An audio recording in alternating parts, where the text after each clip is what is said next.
lagi bersama saya Waldi di acara podcast Ngobrol Santai Kelompok 9. Teman-teman, kalian tahu tidak terkait dengan apa sih itu teori neoklasik dan juga pasar bebas? Tentunya teman-teman semua belum mengenal nih terkait dengan teori neoklasik dan juga pasar bebas.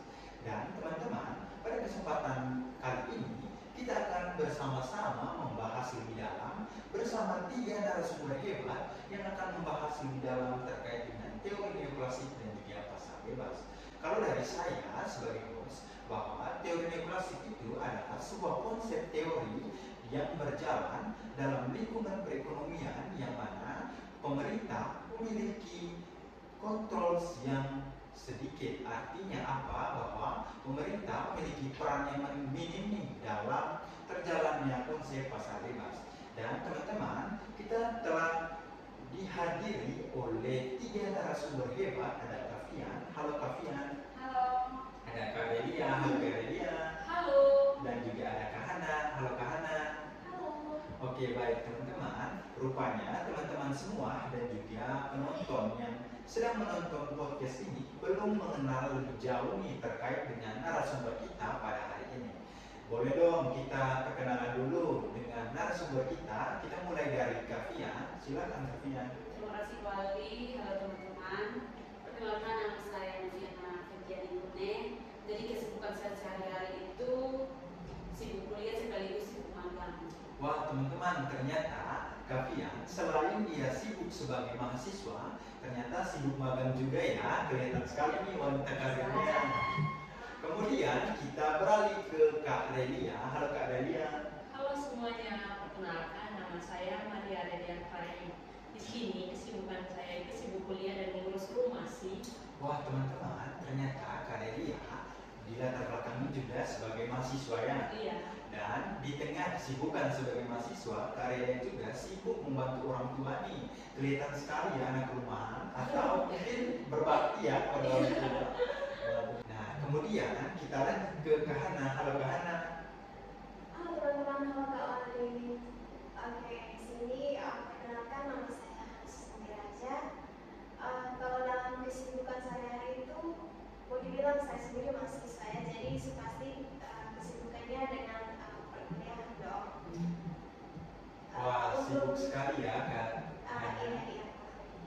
Untuk kesibukan lainnya tidak ada sih, karena saya sendiri anak kos, jadi pasti sibuk dengan sendiri-sendiri dong. Wah teman-teman, ternyata kalau kita sudah jadi mahasiswa itu ternyata tugas yang dituntut itu menjadi kesibukan kita. Memang betul ya, kita sebagai mahasiswa itu memang harus wajib mengerjakan tugas, betul sekali.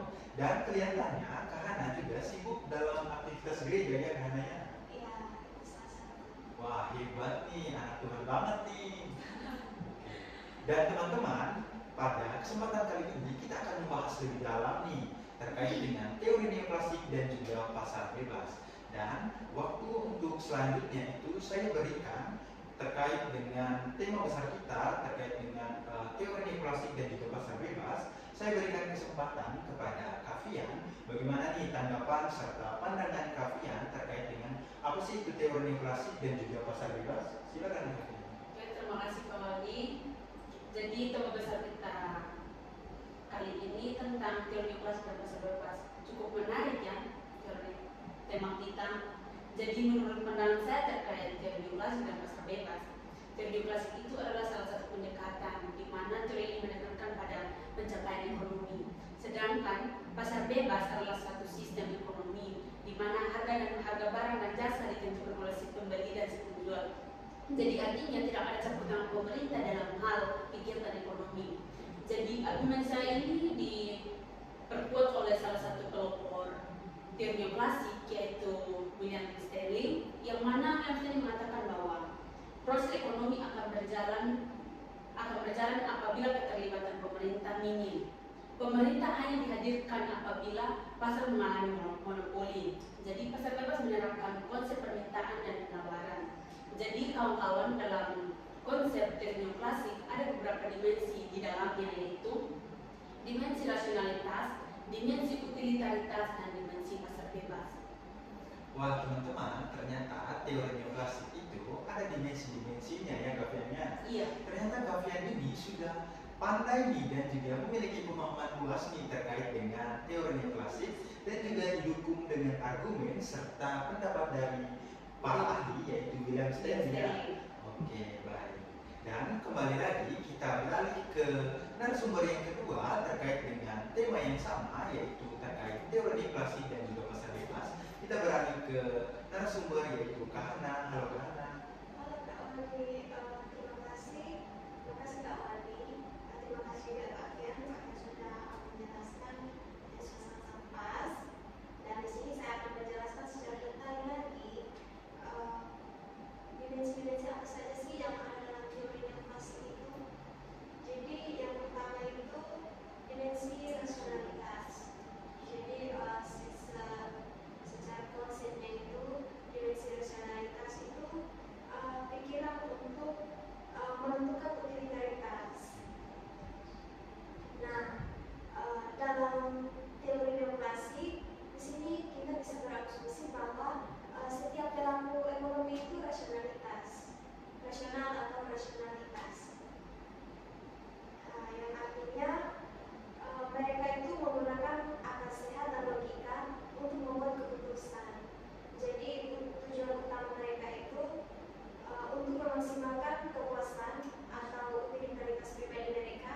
Jadi saat mereka memiliki produk atau barang dan jasa itu, mereka akan mempertimbangkan mana yang memberikan manfaat yang paling besar bagi mereka.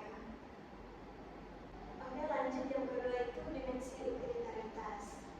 Nah, secara konsep atau secara ringkasnya itu dimensi utilitaritas ini adalah kepuasan pelanggan ya. Di mana itu kepuasan yang seseorang dapatkan itu saat mengonsumsi suatu unit barang atau jasa lagi. Nah, disinilah konsep utilitaritas itu berperan. Jadi produsen itu akan berusaha memahami utilitaritas untuk menentukan harga dan kuantitas produk yang tepat. Lanjut yang ketiga itu ada dimensi pasar bebas. Nah, secara konsep atau secara ringkas itu pasar bebas itu adalah tanpa campur tangan pemerintah. Nah, yang artinya itu pasar itu dibiarkan saja beroperasi, tapi tanpa campur tangan pemerintah yang berlebihan. Wow, bagus ya teman-teman ya. Ternyata Kak Hana juga mendalami sekali nih terkait dengan pembahasan kita. Tadi sudah secara detailnya terkait dengan penjelasan ada dimensi rasionalitas, utilitaritas, dan juga pasar bebas. Menarik sekali untuk kita bahas. Coba kita kembali lagi ke Kak Arelia terkait dengan pembahasan yang lebih dalam lagi. Halo Kak Arelia. Halo. Jadi seperti yang sudah dijelaskan dari kedua narasumber, jadi usaha masyarakat yang dikenal dengan UMKM ini telah mendominasi perekonomian di Indonesia.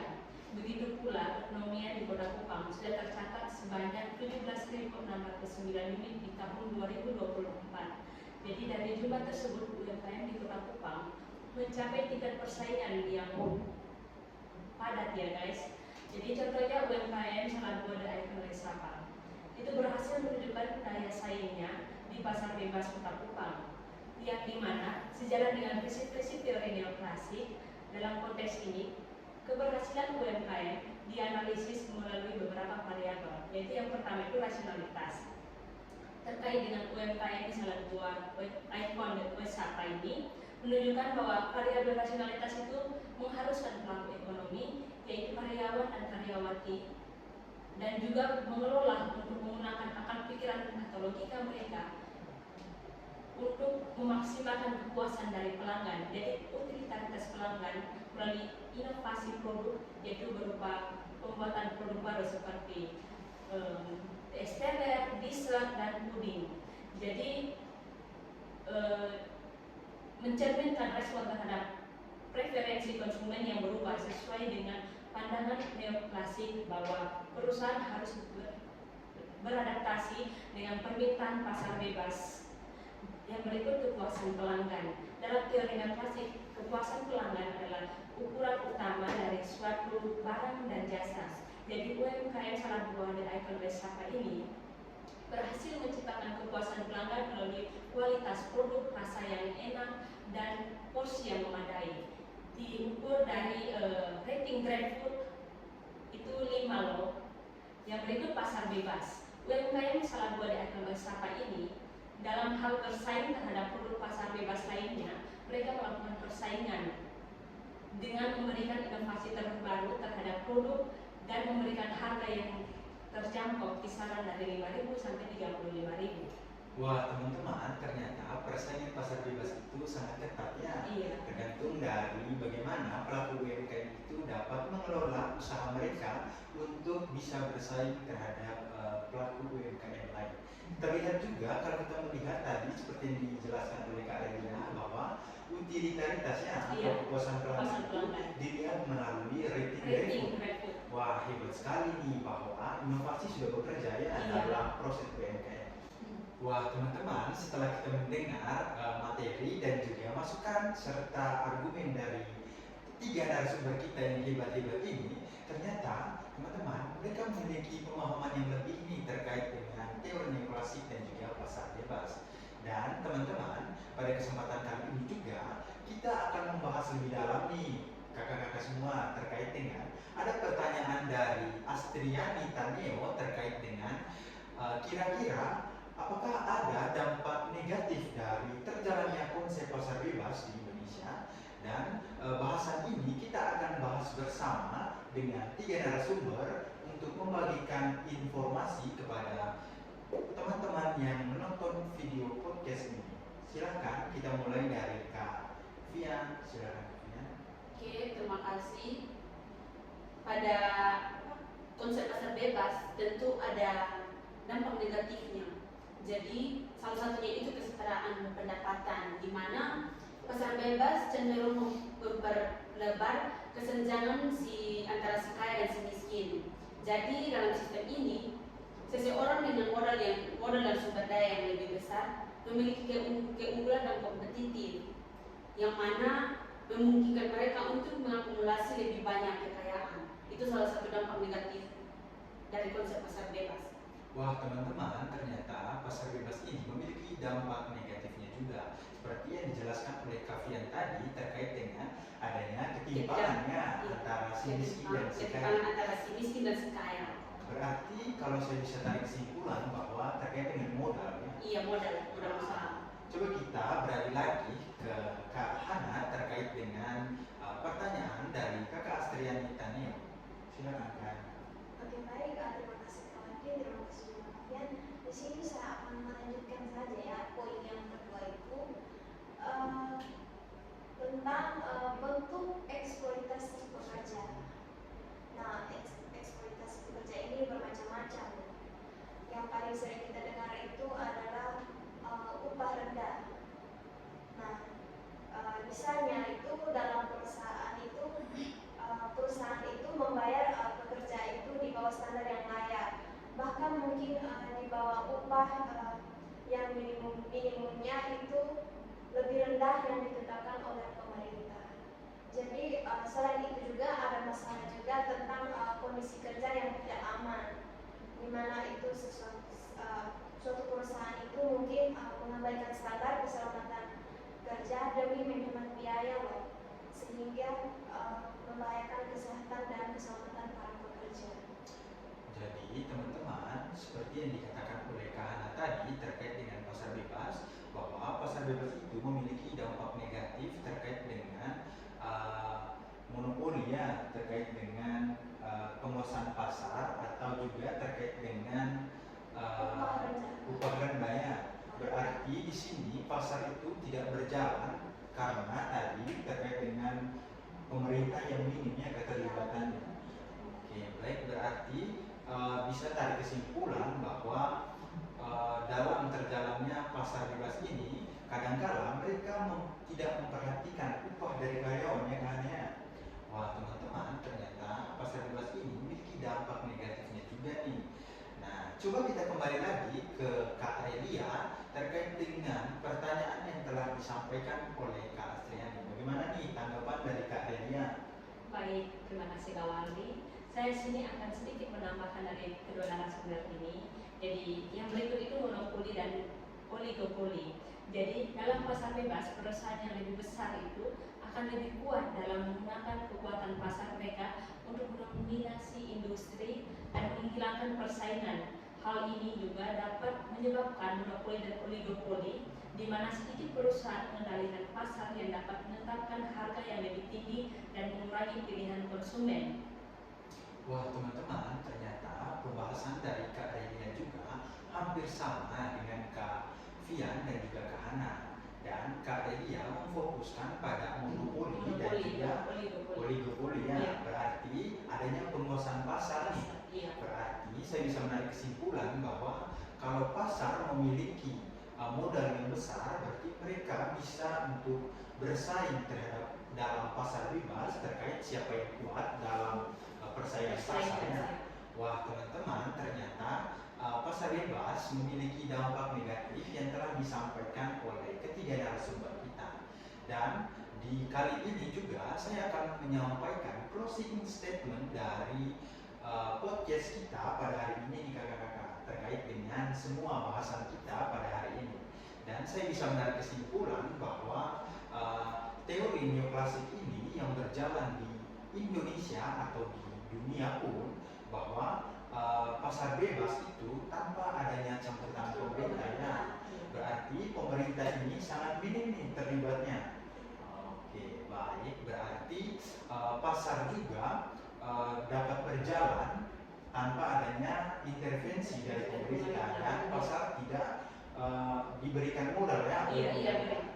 Oke, berarti pasar ini juga dapat berkontribusi terhadap negara juga ya, dalam bentuk pajak. Wah teman-teman, walaupun pasar bebas itu berjalan tanpa adanya campur tangan pemerintah, dalam arti pemerintah tidak memberikan modal, tapi mereka juga berkontribusi terhadap pajak terhadap suatu negara.